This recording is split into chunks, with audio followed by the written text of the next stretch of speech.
1800s, 1700s. This is a warm season grass, and they call it the ice cream grass. And it doesn't really get growing really good from about now on. And last summer it didn't rain for 100 days, and this stuff is about this tall because the roots go down about 10 feet deep. This is a legume. It's called birchwood trefoil. It's a very nutritious, very high protein. This is paleo for cows.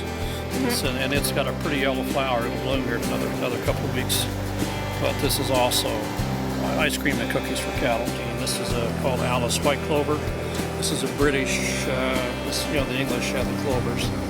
This is common red clover. Great big leaves. It's all part of this. It's kind of like a pasture salad. There's a wide range of species in here. We are very simply harvesting sunlight, and the beauty of collecting all that solar energy in the plants, cattle are very adept, as well as bison and lamb and dairy animals, taking that green plant matter and the chlorophyll in the green plants actually is spun into CLA, which stands for conjugated linoleic acid. The unique properties of CLA helps ward off cancer, helps ward off diabetes. It's polyunsaturated, and it's very, very good for the circulatory system. And the last most important factor is it helps put on lean muscle and take off fat. The other unique property we get with a grazing animal when we're collecting sunshine like we are today, we are actually generating a very interesting ratio of omega-3 to omega-6 fats. Omega-3 fats are fats that heal. Omega-6 fats in excess are fats that kill. In the grazing animal, we have a pH of pH 7, which is neutral. And in the starch animal eating a lot of grain, you have a pH of around 4.5. And guess what? The pH factor is critical to the fermentation bacteria family. And the fermenters that produce lots of omega-3s, as we have in the grass-fed animal, thrive at the pH 7 level. You drop the pH down to 4.5 or 5, and they all perish. They will not tolerate those dramatic changes in acid pH. And consequently, that's why the fatty acid profile is so dramatically different and so much better in the grazing animal. And also, if you look at the land, we've looked here this afternoon at a prime example. Right over a fence line, you have a pasture on one side. There's probably 4.5 to 5 or 6 feet of soil higher than on the opposite side of the fence. And the grassland has protected Mother Earth. We've been producing humus and storing carbon very efficiently for a number of years.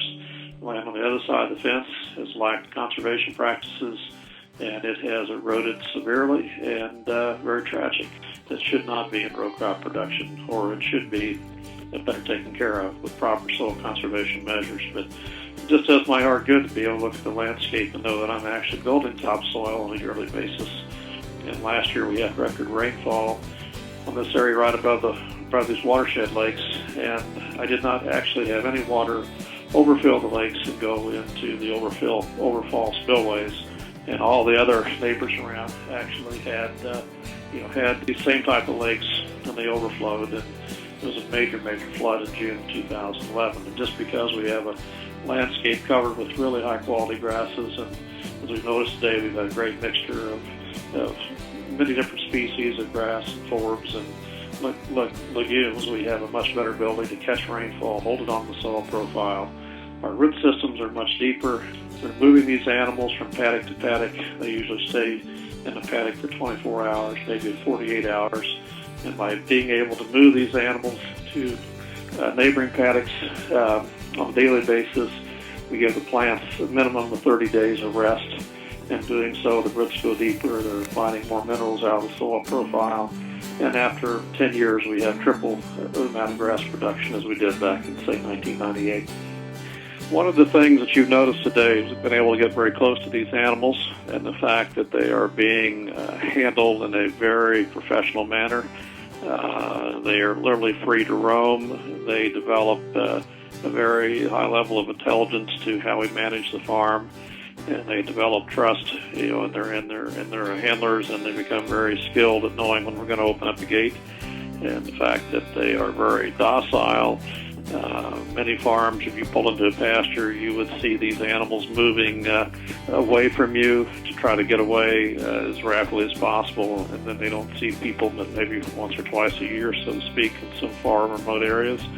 But these animals are very attuned to our motions, and be able to get a camera to look at the camera lens, which I thought was incredible this afternoon.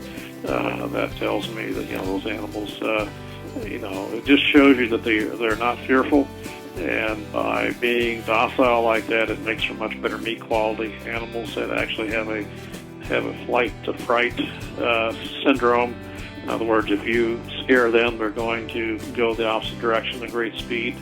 Those animals will not eat as well. They won't be as tender, and the odds are they're going to be a tougher, more textured eating experience. These animals that are handled properly will develop, a good degree of finish on the animals, and they're actually going to taste better. They're going to be a better meal for U.S. consumers, and we take pride in the fact we have very, very few issues with tough meat.